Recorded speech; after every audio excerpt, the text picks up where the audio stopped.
अवघ्या काही तासांमध्ये लोकसभा निवडणुकीची घोषणा होणार। देशामध्ये 7 टप्प्यामध्ये मतदान होण्याची शक्यता। येत्या सोमवारी मोठा राजकीय भूकंप पाहायला मिळणार। शिवसेनेचे नेते संजय शिरसाट यांचं सूचक विधान। सगळे सोयऱ्यांची अंमलबजावणी न करता निवडणूक नको, सत्ताधाऱ्यांच्या अंगाला गुलाल लागू देणार नाही। जरांगे पाटलांचा सरकारला पुन्हा एकदा इशारा। लोकसभेत ओवेसींच्या इमामचे खाते उघडणार नाही। इमामने उमेदवार उभा करावा, त्यांचे डिपॉझिट जप्त होणार। नवनीत राणांची असदुद्दीन ओवेसींवर टीका। ललित पाटील ड्रग्ज प्रकरणी कोर्टात चार्जशीट दाखल। पुणे पोलिसांकडून तब्बल 3150 पानांची चार्जशीट दाखल।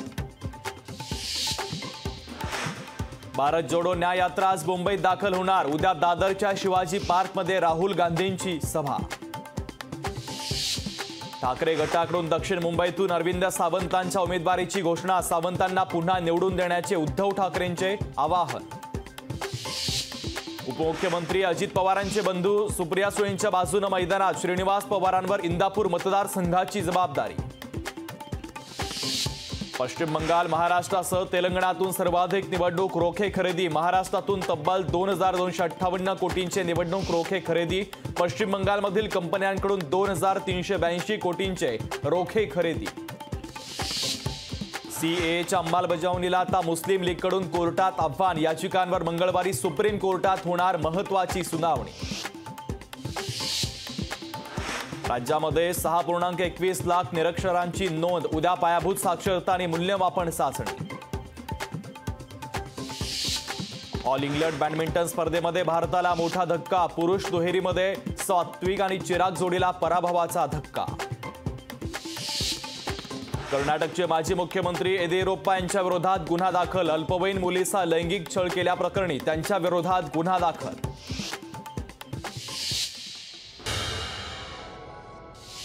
इंडिया आघाडीची उद्या मुंबईत तेजपाल हॉलला एक महत्त्वाची बैठक। 20 पक्षातील प्रमुख नेत्यांना बैठकीचं निमंत्रण। दक्षिण मुंबईत शिवसेनेचा उमेदवार द्या। 200 ते 300 शिवसैनिकांचं मुख्यमंत्र्यांना सह्यांचं पत्र। प्रकाश आंबेडकरांना 4 जागांचा प्रस्ताव दिलाय। वंचितला काय हवं सांगावं, आमचे दरवाजे उघडे, संजय राऊतांचं विधान। अमरावतीमध्ये युवा स्वाभिमान पक्षाचा कार्यकर्ता मेळावा। सांस्कृतिक भवनात संध्याकाळी 5 वाजता होणार मेळावा। लोकसभा निवडणुकीच्या अनुषंगानं राणा दाम्पत्य मोठा निर्णय घेणार असल्याची माहिती। अमरावतीमध्ये नवनीत राणा विरुद्ध बळवंत वानखेडे यांच्यात लढत होण्याची शक्यता। महाविकास आघाडीकडून आमदार बळवंत वानखेडेंना लोकसभेची उमेदवारी मिळण्याची चिन्ह। ज्येष्ठ पार्श्वगायिका अनुराधा पौडवाल यांचा भारतीय जनता पक्षामध्ये प्रवेश। अरुण सिंह आणि अनिल बलुनी यांच्या उपस्थितीमध्ये केला पक्षप्रवेश। भाजप उमेदवार मुरलीधर मोहोळ यांनी घेतली खासदार मेधा कुलकर्णींची भेट। निवडणुकीच्या संदर्भात मोहोळ आणि कुलकर्णी यांच्यात सकारात्मक चर्चा। मोहोळ कुलकर्णी वाद अखेर मिटला। वाहन तोडफोडीच्या घटनांमध्ये अल्पवयीन आरोपींच्या पालकांवर गुन्हा दाखल होणार। पुणे पोलीस आयुक्त अमितेश कुमारांचा महत्त्वाचा निर्णय। पुणे जिल्ह्यातील भीमाशंकर मंदिरासह 71 मंदिरांमध्ये ड्रेस कोड लागू। महाराष्ट्र मंदिर महासंघाचे राज्य समन्वयक सुनील घनवट यांची माहिती। IIT दिल्लीच्या संचालकमुळे एमटेकच्या विद्यार्थ्यांना आत्महत्या केल्याचा कुटुंबियांचा आरोप। वरद नेरकरच्या आत्महत्येच्या विरोधात विद्यार्थ्यांची स्वाक्षरी मोहीम। वरदच्या मृत्यूची निपक्ष चौकशी करण्याची मागणी। उद्या माटुंगा ते मुलुंडच्या दरम्यान अप आणि डाऊन जलद मार्गावर मेगा ब्लॉक। देखभालीच्या कामासाठी असणार मेगा ब्लॉक। मुख्यमंत्री अरविंद केजरीवालांना अटकपूर्व जामीन मंजूर। दिल्लीतील कथित मद्य धोरण प्रकरणी 15,000च्या जात मुचलक्यावर जामीन मंजूर।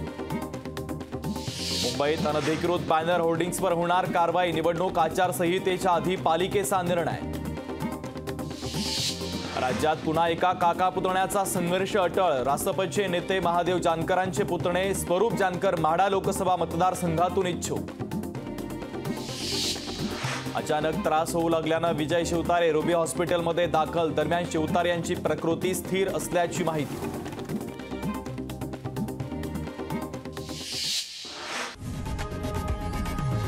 लोकशाही मराठी ऐका, पहा, जागरूक रहा।